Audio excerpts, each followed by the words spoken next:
guys? Welcome to the Raw Loaf, where we're talking about Raw from August 20th, 2018. And if you want to see a surprise, your Universal Champion was in Raw after he won the Universal Championship. But he is not met with the greatest of cheers. In fact, it was a lot of boos, and the people that his fans who probably should have been trying to out-cheer the booers were like, hey, it's Roman. So we have John Cena again. John Cena, are you jealous? If you're jealous, John Cena, that is a terrible trait to have. Unless you use it to motivate yourself. But don't be jealous, because that's what women do, and women destroy things. And then he said he was gonna have a match against Finn Balor because Finn Balor deserved it. And I was like, does champions just make up their own matches? But no, of course not. Baron Corbin, the constable, had to come out and squash that. And the thing about Baron Corbin is if you watch Arrested Development, they have what they call forget-me-now pills on that show that Job takes. And I think Baron Corbin took one because he said he has no idea what happened last night. He said because of the smoke and the noise, it confused him. And that the demon came out instead of Finn Balor. Whatever, Baron Corbin. And you would have your match right now because Kurt Angle would come out and say, you've got a match right now against this guy. And I was like, oh, you forgot his name, Kurt? But it was Bobby Lashley. And Bobby Lashley came out and he and Corbin had a pretty, it was pretty Lashley dominated until Baron Corbin pushed him through the ropes. And this match went back and forth through a commercial break. But in the end, Lashley hits a new finisher that he has and gets Corbin for the 3 count. And next up, we get Paul Heyman in the back with Kurt Angle, and Paul Heyman saying, oh, we get a rematch. And Kurt Angle says, oh, but it doesn't say when. And Paul Heyman's like, how about way out there, like 3 or 4 weeks from now at Hell in a Cell. Kurt Angle's like, nope. And I was like, oh. So here's Brock Lesnar again, getting to play, I don't have to come. I'll come when I want to. Do you think he's going to be showing up more now that he is not champion? So Angle ends up storming away from Paul Heyman, but after we come back from commercial break, there's Kurt Angle again in the back. But this time, Baron Corbin walks in. And if you look at these two, like they're brothers, and Stephanie McMahon is their mother, it's pretty funny because Baron Corbin's like, oh my God, how dare you do this to me? I'm gonna go tell my mommy. That's basically what happened. So Baron Corbin goes and cries to his mommy, but then his daddy shows up in a video package about him and The Undertaker for the last time. And you know what I think about the last time?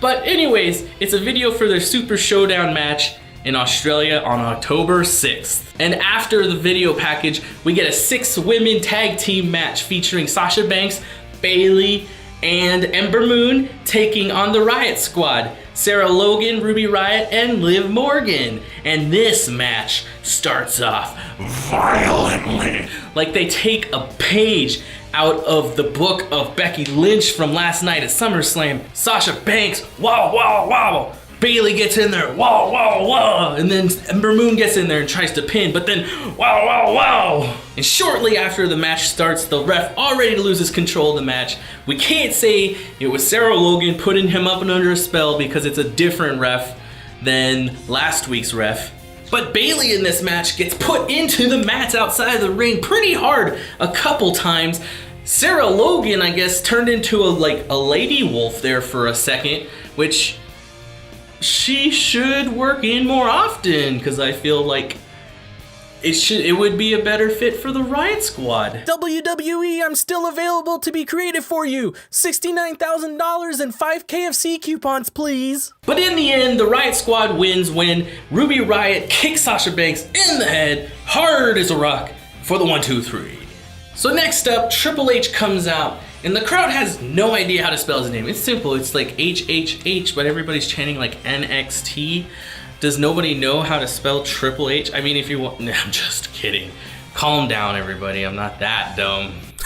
Okay, Raw Loaf. But when Triple H was heading out to the ring, Michael Cole had stated, "We thought it was the final chapter," referring to their last match in 2012.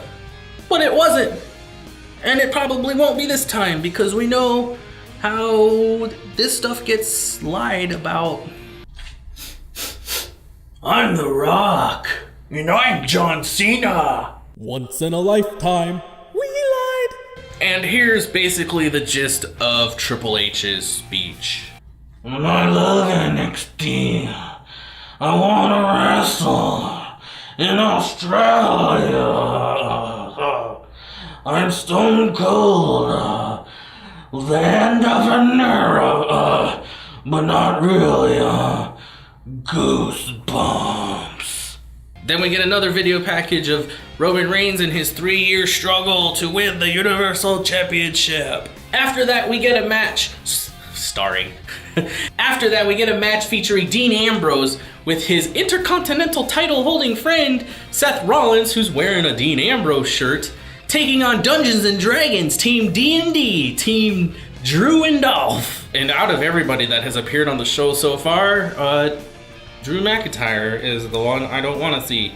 And I'm still trying to come up with individual names for Dolph and Drew to fit their D&D persona, but give me another week at least, please. And before I go into what happened in this match, I want to ask the question of the month again. Do you think wrestlers should be wearing their shirts while they wrestle? So for the first few minutes of this match, we see a wrestling machine in Dean Ambrose. He didn't come up with just bigger muscles. He came up with more headlocks and more reversals, which is impressive for a lunatic, you know? And he was pretty much in control of the match until he was drop kicked off of the ring apron by Dolph Ziggler. And Ziggler had a little bit more control of the match. And the match kind of went a little back and forth, but then that sly, scary Drew McIntyre was gonna go out there and just beat up on Dean, but Seth Rollins jumped in between them and he goes, "What are you doing? Mind your own business." And then Drew McIntyre took off his jacket thing and he goes, "What are you gonna do?" Or what's my Scottish voice? "What you gonna do?" Okay, I will never do a Scottish voice again. But he was taunting Seth Rollins. Seth Rollins took the bait and he started beating him. Ziggler came out and joined in and they threw him up against the barrier. Ziggler went back into the ring and then it looked like Dean Ambrose was gonna get got. I don't know where that R-Truth reference came from. But Ziggler went in for a super kick. It was thrown away by Dean Ambrose, and then it got really exciting as Seth Rollins jumped in through the ring and he did a suicide dive through the middle ropes and took out Drew McIntyre, and then Dolph Ziggler bounced off the ropes and went over and tried to get a high-rise DDT on a Dean Ambrose, but Dean Ambrose reverses it into the Dirty Deeds. And after the Dirty Deeds, we have the Dirty Dean Ambrose with a victory. And now, let's take a look at the Raw Loaf's tweet of last week. I got a tweet, and you got a tweet as well. The Raw Loaf's tweet of last week. Now ring that bell. So we start off with Kairi Sane tweeting a pic of her newly won NXT Women's Championship title, to which @Saif Quadji replies, "You are the best, Kairi. My dad's credit card number is 3209-6118-4003-5630 703-1221. Please buy yourself something nice as a reward for winning the NXT Women's title." At the time of this screen cap, there were about 15 retweets and 65 likes. Now let's take a look at some of the responses. Cry laugh, cry laugh, cry laugh. Please tell me that this is true and he just gave away a credit card number to millions of people. No name, no. Trust me, I'm absolutely sure that someone can hack this card and get a name. I was serious about it. He would a name. Not the sharpest knife in the drawer, are you? We come back to Finn standing in the back in the locker room, and then Braun Strowman just shows up and goes, "Good luck tonight. I'm gonna be there. I'm a monster." like you're not gonna see him. And after Braun Strowman walks off, we cut to the ring and you hear, Elias is out there. And Elias, of course, he starts off with his, and you know that, he didn't burp, and you know that WWE stands for, and when the crowd came back so hard with Walk with Elias, that Elias legitimately like went like, whoop. So he plays his little tune, and then somebody comes out that we haven't seen that regularly in the form of Kurt Hawkins, and he comes out and he is pushing himself. He's really giving himself like, I can do it finally. This is gonna be my time.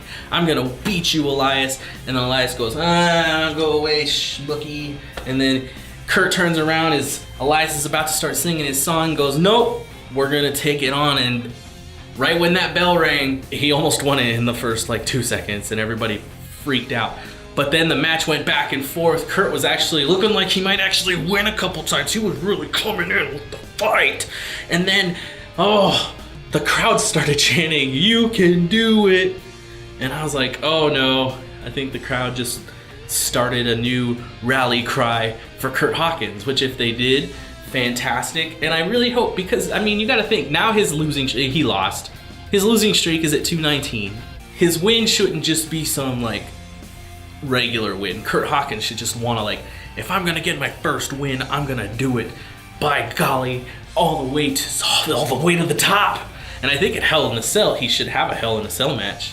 I don't, maybe with Elias or whoever, but could you imagine like how crazy that would be? All right, everybody, let's do it.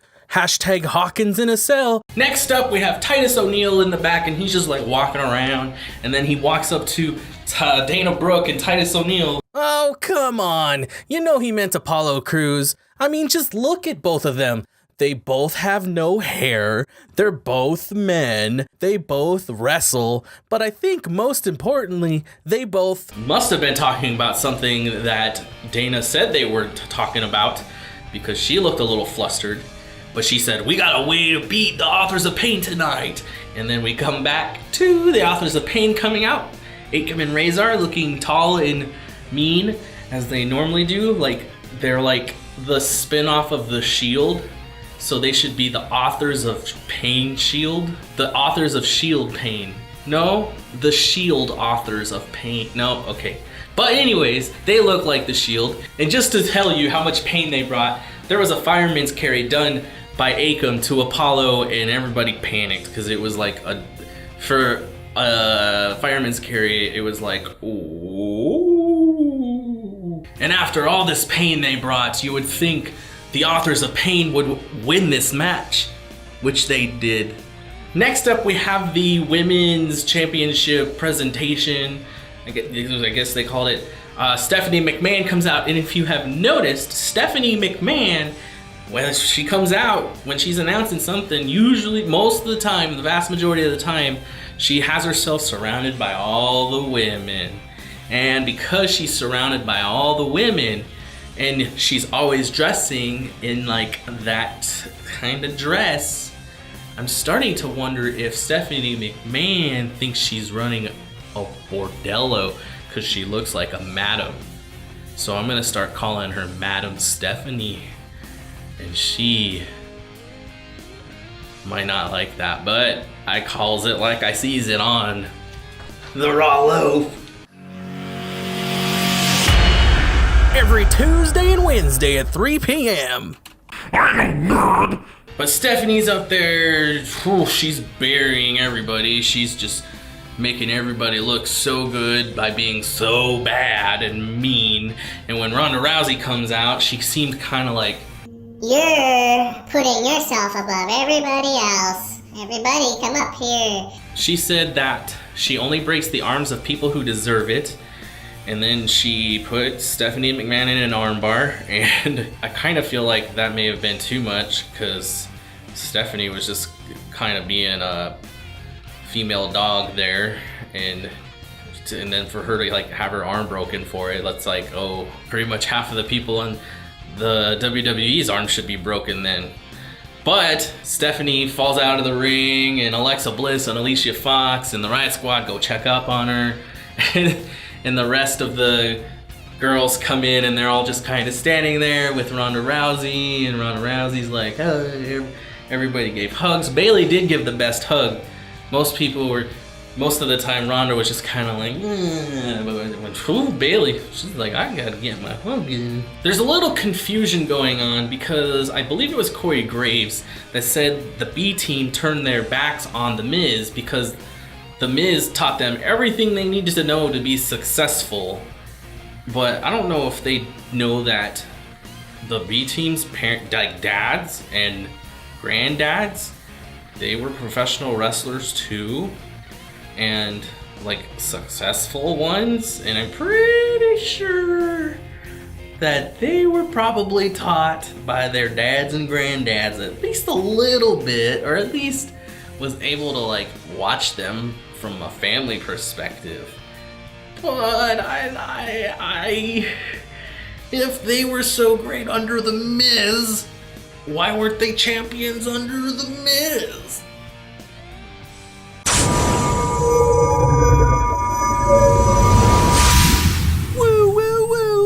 Anyways, we got 2 back-to-back singles matches from the tag team champions, the Bay team, taking on the Revival, Scott Dawson and Dash Wilder. And first up, it was Bo Dallas taking on Scott Dawson. Yes, it was Scott Dawson. And Scott Dawson was kind of bullying Bo Dallas. He was, it was like, if somebody fought me like that, I would just get angry, which is that's probably the goal of the other person, because then I make a mistake. I mean, I don't know how I would fight if I got into a fight, but I imagine I would take off my shirt. But no, seriously, have you ever fought somebody naked? But Bo Dallas gets some offense in, but it's not enough. And Scott Dawson pins him for the 1, 2, 3, and right up, Curtis Axel gets up there, and he just goes, "Get in here, Dash Wilder, I'm gonna take you on." And it was kind of weird, because it was kind of like the exact same match in like kind of the same time frame. It was a little weird.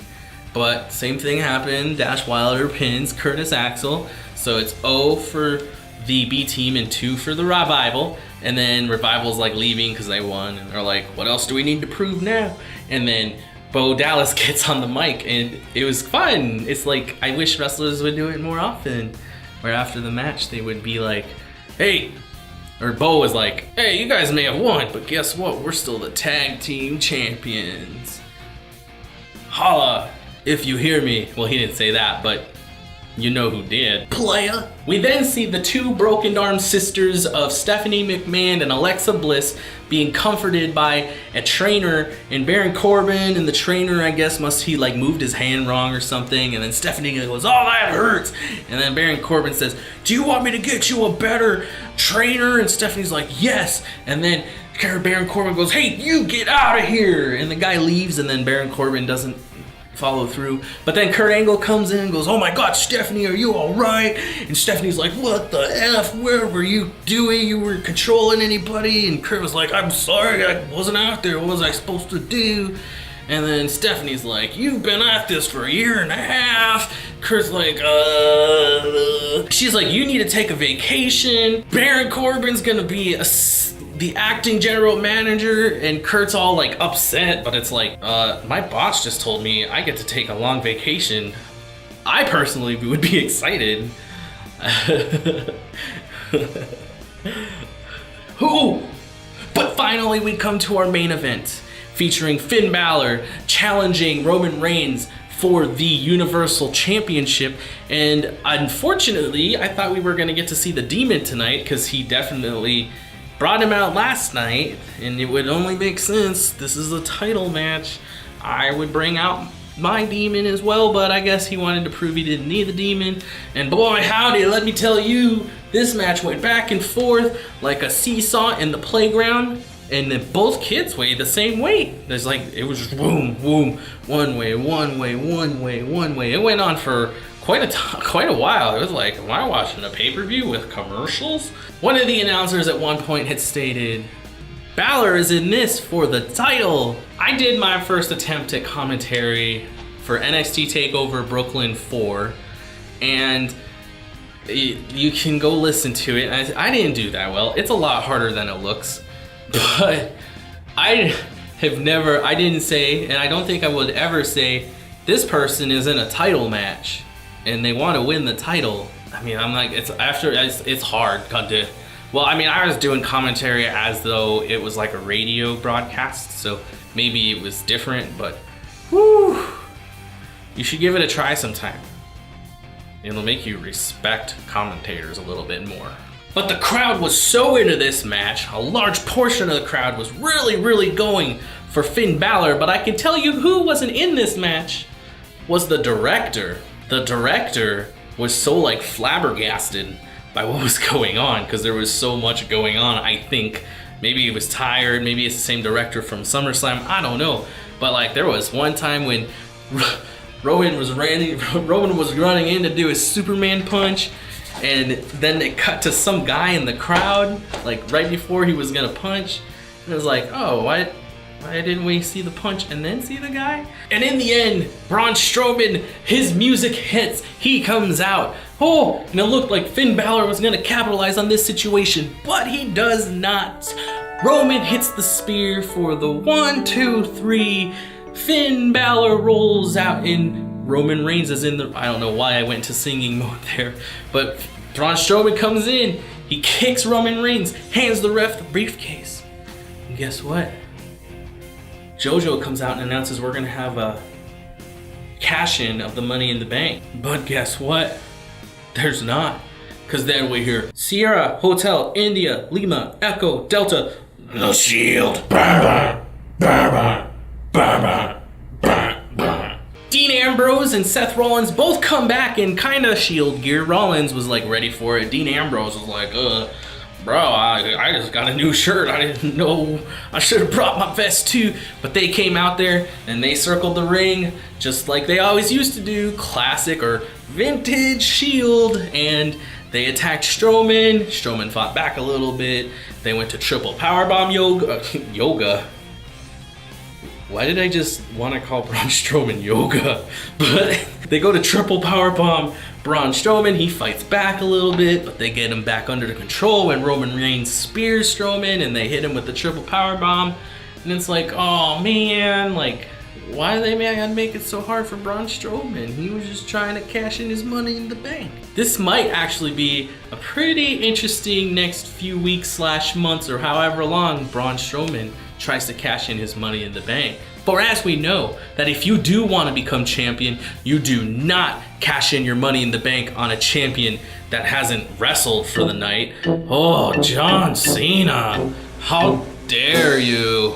Thanks for watching the Raw Loaf as we covered Raw from August 20th, 2018. Remember, every Tuesday and Wednesday, we got an episode covering Raw and SmackDown, respectively, at 3 p.m. on each of those days. You can follow me on Twitter. You can follow the Raw Loaf on Twitter. You can go to facebook.com/the Raw Loaf and follow the Facebook page if you want. And I would really appreciate it the most if you would subscribe.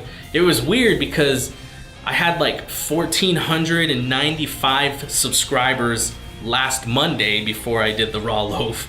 And a couple days ago, I had 1,490 subscribers. So I uploaded some videos, and I guess some people were like, we're sick of this guy already. He was better when he wasn't uploading videos. But guess what?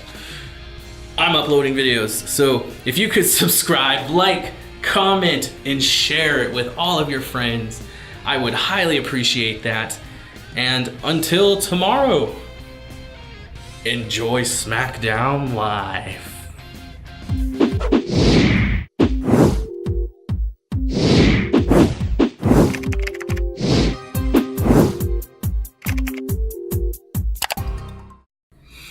The Shield. I really hope that's what the guy looks like.